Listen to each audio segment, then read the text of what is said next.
The news can be a tricky subject. A recent study from the Reuters Institute for the Study of Journalism found that 38% of Americans say that they sometimes or often avoid the news. And that's of a kind with other research in this space. Folks in general, and this is increasingly the case, though it's always been the case to a certain degree, are avoiding learning about what is happening in the world, but also in their immediate vicinity. And I think this is understandable. A lot of the incentives in the world of news are misaligned with the actual needs of people. There is a huge amount of incredible journalism being done today, but the business models underpinning a lot of journalistic entities are not great. They're not great at keeping the businesses afloat, but they're also not great at incentivizing the right things. And increasingly, they seem to rely upon breaking news stories perpetually, where everything is a breaking news story, don't touch that dial style cliffhangers, and all sorts of outrage bait. And that's alongside the typical whataboutism and both sidesism and other things that prevent us from learning about what's actually happening in the world, because many of these media entities favor editorial over delivering facts. They deliver facts in a way that's not necessarily conducive to us learning about things and not conducive to us wanting to continue to learn about things in the future. And ultimately, a lot of us are just so overwhelmed by the torrent of information to which we have access today, that torrent coming to us through devices that fit in our pockets and which are accessible all day, every day. It makes perfect sense that we might want to shut off some of those taps any opportunity we get. And for many of us, that means turning off the tap of incoming news stories whenever we have the opportunity, because that's one less thing that we have to worry about. One less thing, by the way, that we don't have to worry about and that we couldn't really do anything about if we wanted to in a lot of cases. My approach to dealing with the news and working in journalism has been that of an analytic journalist. And that's been true since high school. It was even more the case in university. And it's even more the case now. I run a podcast called Let's Know Things, where I do news analysis on one topic and a lot of interconnected, adjacent topics in each episode, usually 20 to 30 minutes these days. And then with one sentence news as well, where each weekday I report on a trio of different news stories, and I provide a summary and some contextual analysis for each of those stories. And the idea with both of these projects is to try to make sure that folks have a way of engaging with the news, of staying on top of what's happening in the world and maintaining their situational awareness. A situational awareness that's necessary in many cases, I think, for people to be knowledgeable enough about what's happening in the world around them, to be civically engaged, and to be able to participate in their communities and their governance appropriately. But allowing folks to do that without becoming overwhelmed or anxious or feeling like they're being pummeled with a constant barrage of endless bad news, of endless breaking stories, and endless reporting of the drumbeat of politics and tribalism and all the other things that unfortunately tend to dominate a lot of headlines, even in very good, otherwise very good, publications. I'd like to try something similar here in video form as well. Those other projects, those are podcasts,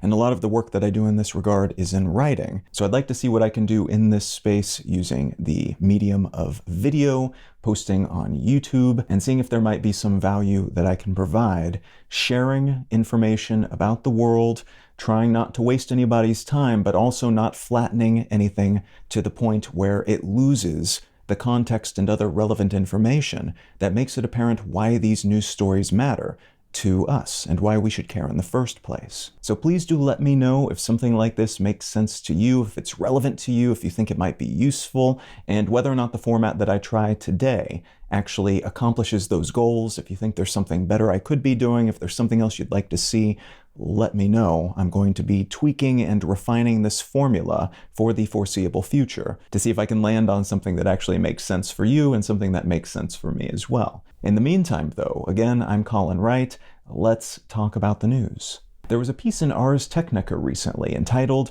"Author Discovers AI-Generated Counterfeit Books Written in Her Name on Amazon." And what happened here was that author Jane Friedman discovered that there were a half dozen books published via Amazon's self-publishing service and produced by AI software that was using her name.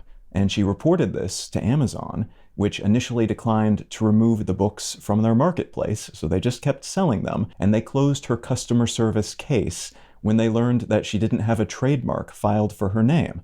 But after she called attention to what was happening on her blog and it spread throughout social media, the company then backtracked and quietly removed the titles in question. This was not a one-off thing, though. This is something that other authors are discovering is happening to them too. They are successful enough that people are using their name to draw customers to these badly made books. Basically, they go to an AI service like ChatGPT, tell it to spit out content on a particular subject or to give them some kind of story that it makes up. They then package it together, they copy-paste it into an ebook format, and then they publish it using Amazon's very easy-to-use tools, which are also free to use, and print-on-demand services. So they upload this book, they can sell it as an ebook immediately, and they can sell it as a paperback as well, and then it prints off a copy of that paperback anytime somebody orders one. It's a really clever business model if you don't mind doing fraud, and unfortunately, this is something that a lot of experts are worried about happening across all sorts of communication channels, not just Amazon's publishing program. Because it's so easy and inexpensive, at times essentially free, to produce just gobs of content all at once using generative AI, LLM, large language model-based tools that are optimized for this sort of thing.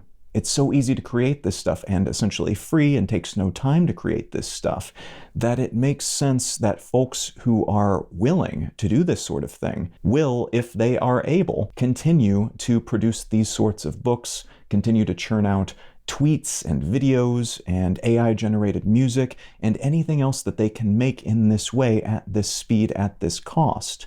And at some point, it's likely that will overwhelm the human-generated content because it takes a really long time, compared to AI at least, to make anything. To write a paragraph, it takes a lot longer for a human being, much less a book. So this is an interesting story unto itself, and the fact that this tool is being abused and manipulated in this way, that people are being victimized in this way, having their names slapped on these really terrible products, and people are being tricked into buying these really terrible products, and businesses, presumably at least, are having to pay back the money paid by these folks who are being tricked in this way. But it's also a much bigger issue, and it's an issue of essentially all of our communication channels and platforms being flooded with this type of content if measures are not put into place at some point in the near future to make sure that things don't trend in that direction. And at this point, it is not clear that such tools would work well, wouldn't filter out tons of actually human-made content as a consequence. It's a big issue, and it's something that we're going to have to worry about, and this is something that you will almost certainly see more stories about across any marketplace that deals in digital goods, but also across essentially every social media platform. Also in the news recently was the British government committing to issuing hundreds of new North Sea oil and gas licenses. British Prime Minister Rishi Sunak's government has committed to granting more than 100 new licenses already, while also floating the potential for hundreds more in the future.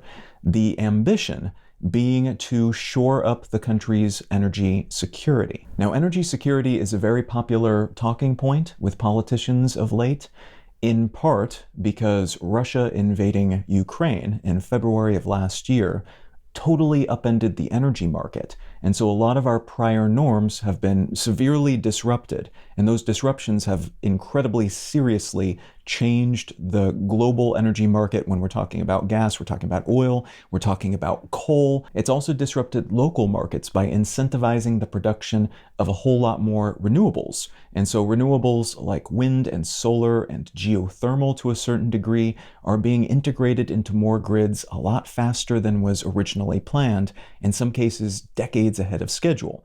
So find the silver linings where you can in things like this. But alongside those silver linings are also a whole lot of new construction projects for oil and gas, and in some cases, relatively few, thankfully, cases, coal developments as well. So what we're seeing in the UK then is the issuing of more licenses to develop more fossil fuel-based energy projects. And the justification being used, among others, is that this will help the UK become less dependent on energy-rich countries like Russia. which until recently the UK very much was alongside everybody else, pretty much. And that justification arguably is not wrong. It's not something that environmentalists are keen to hear, because we could be spending that money, we could be building more infrastructure for renewables instead. It's debatable whether or not we could replace the energy that's being phased out, or that could be used as blackmail by countries like Russia fast enough, in part because the grids just simply aren't there to deal with intermittent energy of that kind, and we don't have enough baseline energy,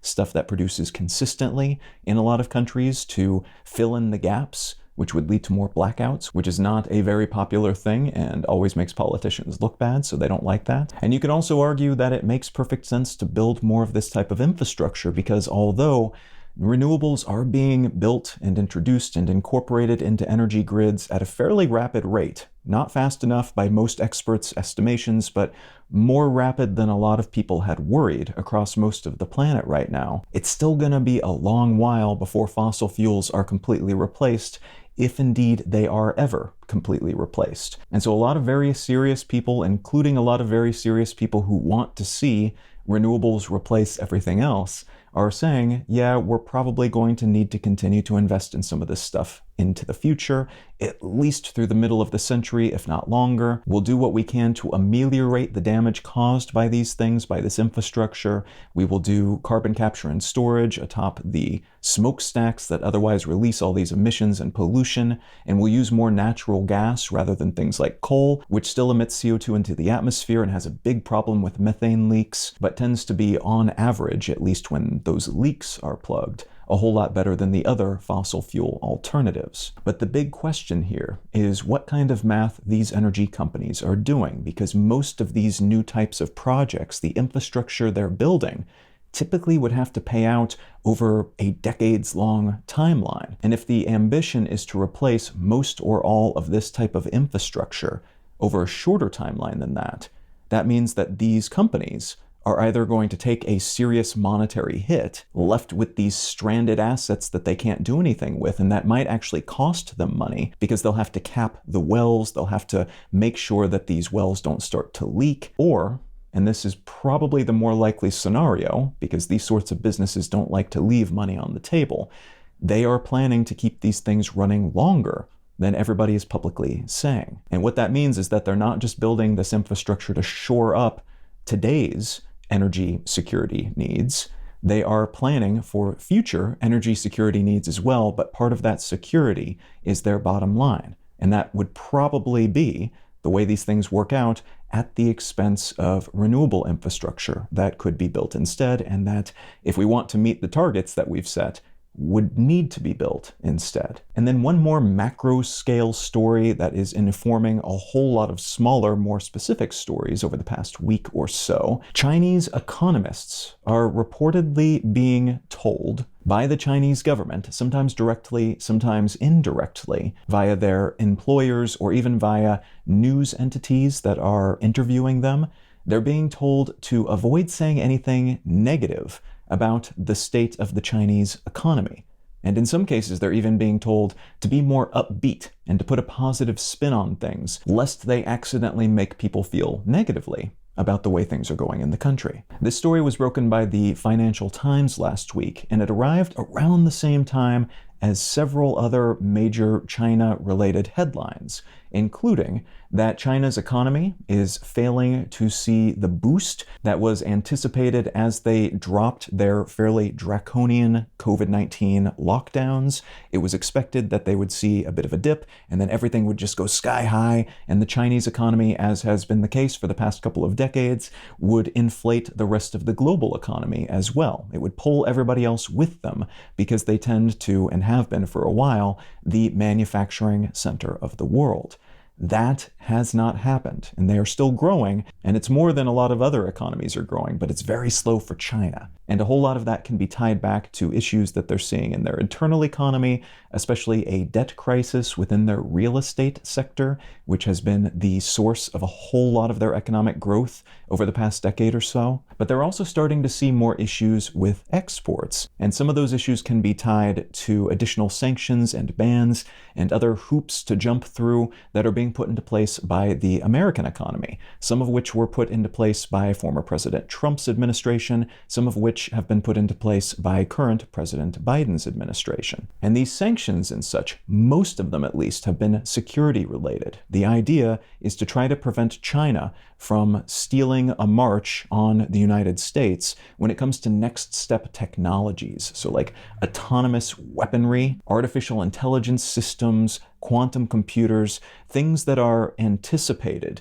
to be the next big thing. And a lot of these things rely on advanced semiconductors, so high-end computer chips have also been restricted. People and companies in the US and in allied nations are increasingly either disallowed or being dissuaded from doing business with Chinese entities. And the idea is to starve those Chinese entities of these most advanced, most sophisticated tools whenever possible. Now, China and these businesses can still get these things. It's just a whole lot more difficult. They usually have to do it somewhat asymmetrically, or the companies that want to do business with them have to get permission from their respective governments before they're able to, which slows the whole process down and puts those recipient businesses on the radars of these different administrations. But the long and the short of it is that these additional sanctions and trade hurdles are also hitting China's economy. We don't know to what degree, but China certainly feels like this is becoming a major threat to their growth. And they're accusing the United States and these other nations of trying to slow their predestined rise. And the United States is saying, no, we're just trying to prevent you from developing fancy whiz-bang new missiles and other weapons. I personally think both can be true simultaneously. The United States, whatever the administration, I think would be very happy to slow down China's military and larger technological development, while also hindering its economy whenever possible. I don't think one is necessarily exclusionary of the other. But the public face of this right now is that the United States is taking defensive measures against where China is headed. China's developing very rapidly. It has been for a long time now. Its military is growing incredibly quickly. And the majority of the economic damage can be explained by internal Chinese issues that are pre-existing within their economy, and some of these issues can be traced back to decisions made by the current Chinese leadership. Things that they've done to rein in the economy, to crush their local billionaires, to put heavy restrictions on different sectors of the economy, on everyday citizens. Lots of limitations that make sense from a philosophical standpoint. The way that these leaders want the country to go don't necessarily make a whole lot of sense in terms of allowing their economy to stay competitive in an interconnected world. So there's a lot we don't know about this. There's a lot of players involved that have tons of reasons to lie to us about the complete reasons that they're doing everything. But one of the big stories you're probably going to continue to hear about in the coming months, if not years, is the failure of China's economy to live up to what was previously seen as its potential, and the mammoth, potentially, ramifications of that across the global economy. Now again, please let me know if you found this useful, if you found any of this valuable, if you think there's something else I could be doing here, something else news-related you'd like to be seeing. Also, if you have a moment, let me know in the comments about your relationship with the news. Are you glued to it day in and day out and find it somewhat entertaining? Do you find it stressful? Is it something that you avoid because it makes you anxious? Does it keep you up at night? Do you find it invigorating? Let me know. That will help inform what sorts of content I produce here as well. Ultimately, I am somebody who is plugged into this sort of thing for my work anyway. And I see it as my responsibility to try to curate and analyze and provide context whenever possible. So anything that I can do to take those ingredients and to take that type of work that I do and remix it in valuable ways for you here are things that I'm willing to try. Thank you very much in advance for your input.